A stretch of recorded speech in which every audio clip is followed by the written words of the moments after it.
Hello student, good morning all of you.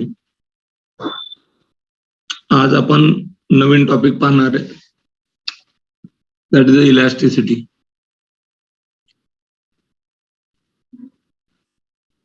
Elasticity elasticity means काय, तर एखाद्या बॉडीवरती जर फोर्स अप्लाय केला तर त्या बॉडीची साईज किंवा शेप किंवा दोन्ही बदलतं. आणि फोर्स काढून घेतला की ओरिजिनल साईडला येतं किंवा ओरिजिनल शेपला येत असेल तर त्याला इलॅस्टिक असं म्हणतात.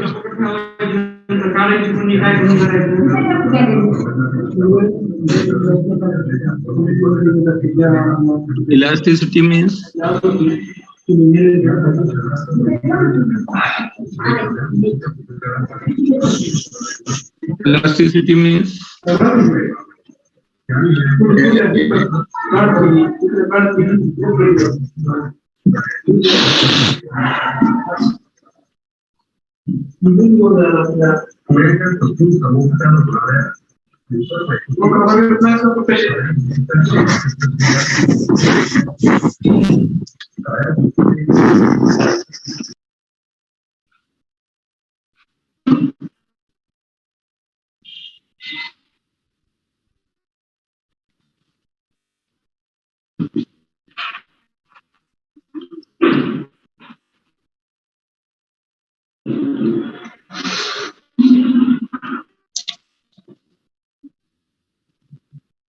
elasticity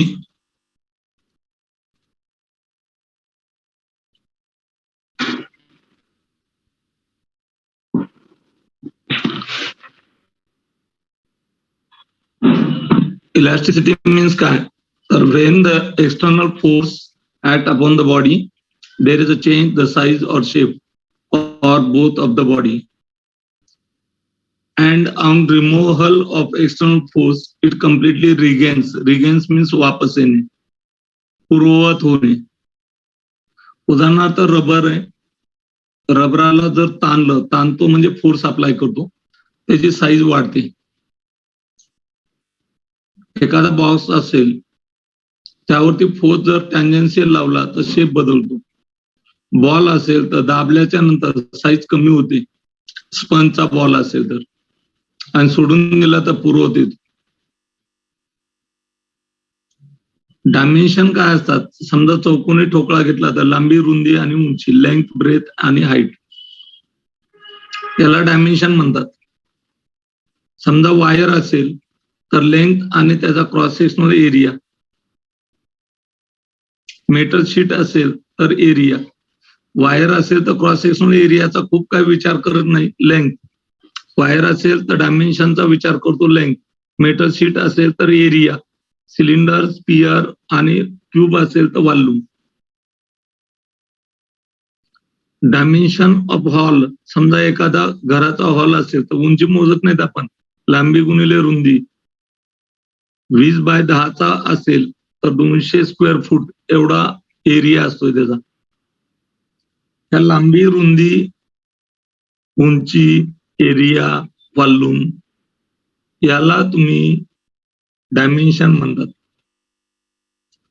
मग फिजिकल क्वांटिटी इलॅस्टिसिटी मध्ये नवीन एक स्ट्रेन म्हणजे काय, स्ट्रेन म्हणजे काय, एखादी वायर असेल तिला ओरिजिनल लेंथ आहे, तर त्याच्यात चेंज झाला ताणल्याच्या नंतर तर डेल्टा एल, मग कमी होत असेल किंवा वाढत असेल, एल ला डेल्टा एल, तर 1 मीटरला किती, delta L by L. 1 metre स्क्वेअरला एरिया किती, delta A by A. 1 metre क्यूबचा वॉल्यूम किती, delta V by V. That is the change in dimension divide by original dimension is called as the strain. Change in dimension divided by original dimension is called as the strain. What is the strain? Change in dimension per unit original dimension is called as the strain. Change in dimension per unit original dimension is called as change in dimension per unit original dimension is called as strain. And म्हणून strain is equal to change in dimension divided by original dimension. मग change in length divided by original length, metre metre cancel होईल. म्हणून strain has no unit and no dimension. Strain has no unit and no dimension. Strain has no unit and no dimension. स्ट्रेनचे 3 प्रकार आहेत. स्ट्रेनचे किती प्रकार? 3. एक longitudinal strain और tensile strain. एक longitudinal strain और टेन्साइल स्ट्रेन हे रिलेटेड असते चेंज इन लेंथ, लांबी बदलते. व्हॉल्यूम और बल्क स्ट्रेन यामध्ये व्हॉल्यूम चेंज होतं आणि शेअरिंग स्ट्रेन यामध्ये शेप चेंज होतो. स्ट्रेनचे 3 प्रकार, एक लॉन्जिट्युडिनल किंवा त्याला दुसरं नाव आहे टेन्साइल, व्हॉल्यूमला दुसरं नाव आहे बल्क, व्हॉल्यूम और बल्क स्ट्रेन, आणि शेअरिंग स्ट्रेन तिसरा शेपवरती डिपेंड आहे. लॉन्जिट्युडिनल मध्ये लेंथ चेंज होती, व्हॉल्यूम मध्ये व्हॉल्यूम चेंज होतं, शेअरिंग मध्ये शेप चेंज होतो. कळलं? अरे कळलं की नाही? हो सर. आता आपण 1 by 1 पाहू. Longitudinal strain. मी एक ही वायर घेतली, ही त्याची ओरिजिनल लेंथ आहे. मी रिजिड सपोर्टला बांधली तार किंवा रबर असेल, तिची ओरिजिनल लांबी किती? तर कॅपिटल एल. आणि मी शेवटच्या टोकाला एम मास लटकवलं तर त्याचं वेट असतं mg, तो फोर्स म्हणून काम करतं, हे फोर्स म्हणून काम करतं. या फोर्समुळं या वायरची एवढी लेंथ इन्क्रीज झाली. चेंज इन लेंथ किती? तर स्मॉल एल किंवा डेल्टा एल. काही ठिकाणी डेल्टा एल दाखवतात, आपण स्मॉल एल ने दाखवतो. मग चेंज इन लेंथ किती? Small L. ओरिजिनल लेंथ किती? Capital L. Change in length divided by original length is called longitudinal or tensile strain. Change in length per unit original length is called tensile or longitudinal strain. मग capital L किती? Original length. L plus small l. L plus small l. L plus small l. Extended length, ताणून वाढलेली लांबी. Total ही length ही याला extended length म्हणतो, आणि ही तुमची original length आहे. एक्सटेंडेड लेंथ आहे. मग चेंज इन लेंथ किती? एक्सटेंडेड मधून ओरिजिनल वजा केलं की स्मॉल एल राहतो, ही चेंज इन लेंथ. मग ओरिजिनल लेंथ कॅपिटल एल असताना तिच्यात चेंज झाला एल, तर 1 मीटरला किती? L by L. याला म्हणतात लॉन्जिट्युडिनल स्ट्रेन. आणि म्हणून by definition longitudinal strain is equal to change in length divided by original length. That is, the longitudinal strain is equal to change in length small l divided by original length capital L. So longitudinal strain is equal to change in length कधी कधी delta L ने भी दाखवली जाते किंवा small L ने आपण दाखवतो. That is, the change in length per unit original length is called longitudinal strain. Is called longitudinal strain. Second number आहे व्हॉल्यूम और बल्क स्ट्रेन. या ठिकाणी हा व्हॉल्यूम आहे, ओरिजिनल व्हॉल्यूम आहे. That the V, original volume. Me in all side force apply केला असा, तर हा कमी होईल आणि हा राहील एवढा. मग कमी किती झाला? डीव्ही एवढा चेंज झाला. ओरिजिनल किती होता? व्ही. कमी किती झाला? डीव्ही. हा राहिलेला शेडेड किती? V minus DV. मग डीव्ही काय रे? Change in volume. आणि व्ही काय? Original volume. मग by definition what is the volume of bulk strain? Change in volume per unit original volume. change in volume per unit original volume is called as volume strain or the bulk strain. Okay, मग change in volume किती, DV divide by original volume किंवा delta V divide by original volume, metre cube cancel, metre cube cancel. Okay, तिसरा प्रकार पाहणार आहेत आपण sharing स्ट्रेनचा. तिसरा प्रकार काय पाहणार आहेत, शेअरिंग स्ट्रेनचा. To change the shape of the body, हे ब्लॅक कलरने दाखवले, हा ओरिजिनल शेप आहे, हा ओरिजिनल शेप आहे, हा टोकला आहे असा, हा उभा ठोकळा. मी त्याला नाव दिलं, माझ्याकडे जो सरफेस दिसतोय ABDC, EFG. ABCD का नाही म्हणलं तर CD आणि AB असं म्हणण्यासाठी मी ABDC नाव दिलं, EFG. आणि जर मी टँजेन्शियल फोर्स ढकलला आणि खालचा सरफेस शेडेड रिजन जो दाखवलाय, खालचा सरफेस चिकटवला, क्लॅम्पड केला म्हणजे चिकटवला, आणि वरच्यावरती टँजेन्शियल फोर्स अप्लाय केला, तर वरची लेअर जास्त पुढे जाईल, त्याच्या खालची कमी जाईल, त्याच्या खालची कमी, त्याच्या खालची कमी, आणि खालची हलणार कारण चिकटून टाकली. तर ग्रीन कलरचा जो शेप आहे तो दिसेल, नवीन शेप, टँजेन्शियल फोर्स वरच्या सरफेस वरती ऍक्टिव्ह, तो नवीन शेप असेल A', B', D, C, E', F', H', हा नवीन शेप आहे. ओके, खालचा सरफेस मी क्लॅम्प केला, त्यामुळे इथला अँगल आणि हा अँगल सारखाच असेल.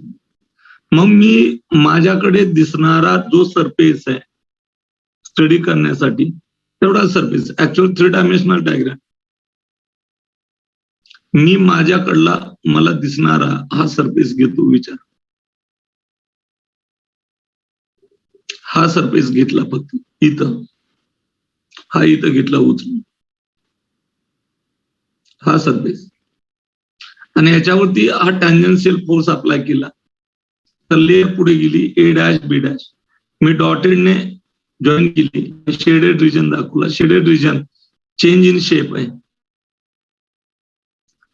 मग कोणती लेअर फिक्स आहे, इथं 2 डायमेन्शनल डायग्राम दाखवली, कोणती लेअर फिक्स आहे, CD. कोणत्या लेअरवरती टँजेन्शियल फोर्स अप्लाय केला, F, त्याचा सरफेस एरिया ABFE हा घ्यायचा आहे. मग मला सांगा, लॅटरल डिस्प्लेसमेंट म्हणजे आडवं किती गेलं रे, AA'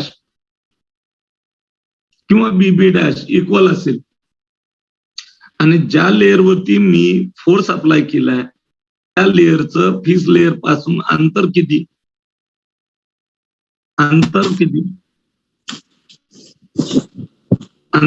रे फिक्स लेअर पासून, AC डिस्टन्स मोजतात. मी AB वरती फोर्स अप्लाय केलाय आणि CD फिक्स आहे, त्याच्यातलं अंतर किती, तर AC. स्पीकर ज्यांचा ऑन आहे त्याने बंद करा, नाही तर रिमूव्ह करतोय मी इकडनं, परत वापस सांगायची वेळ नको.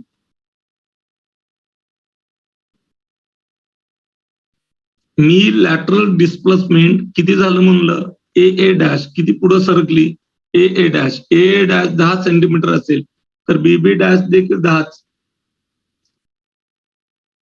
CD मात्र सरकली नाही, फिक्स आहे.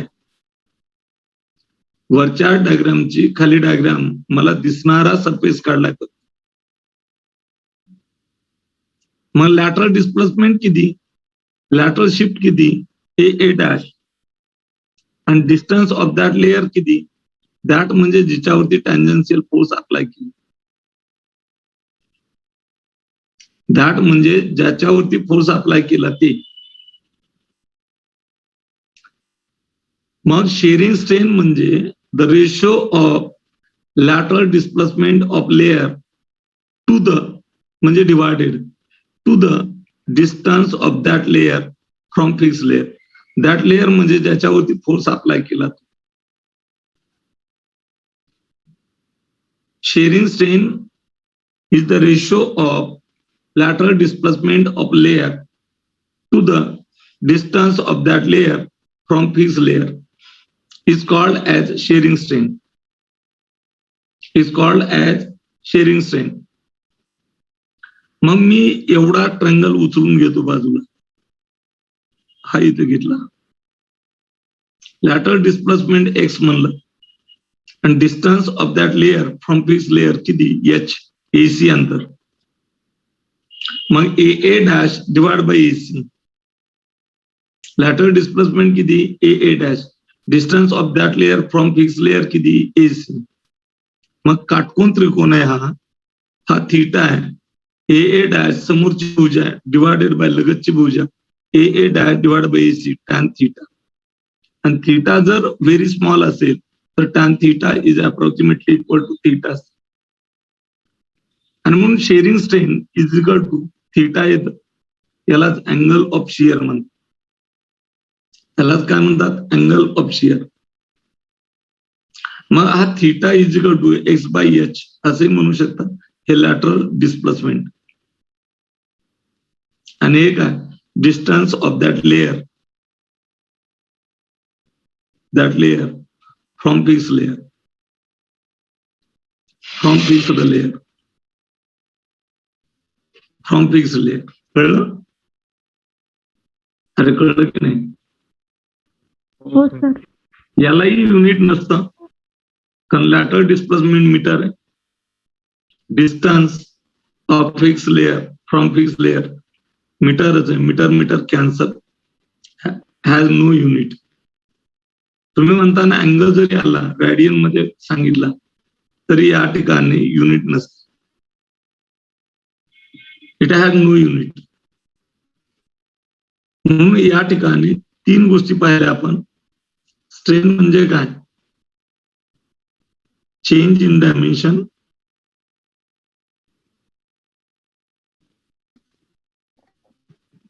Divide by original dimension,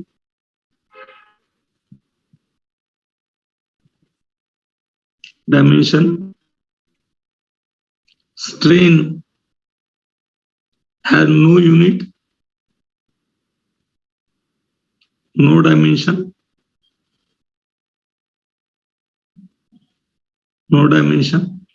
types of strain,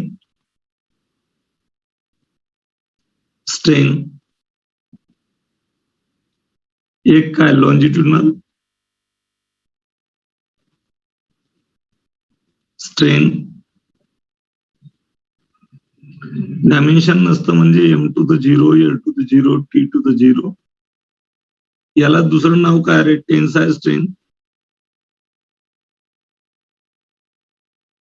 हे लेंथशी रिलेटेड आहे म्हणून change in length divide by original length किंवा delta L divide by L. Volume strain और याला बल्क स्ट्रेन म्हणतात. Is equal to dv divided by v or delta v divided by v. आणि तिसरा shearing strain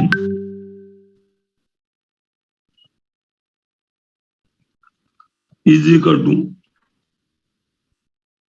theta. यालाच angle of shear म्हणतात. Angle of shear it is equal to lateral displacement divide by distance of that layer. आणि cube असेल तर x divide by L असे म्हणतात. Cube असेल तर एक्स डिवाइड बाय एल असे म्हणतात.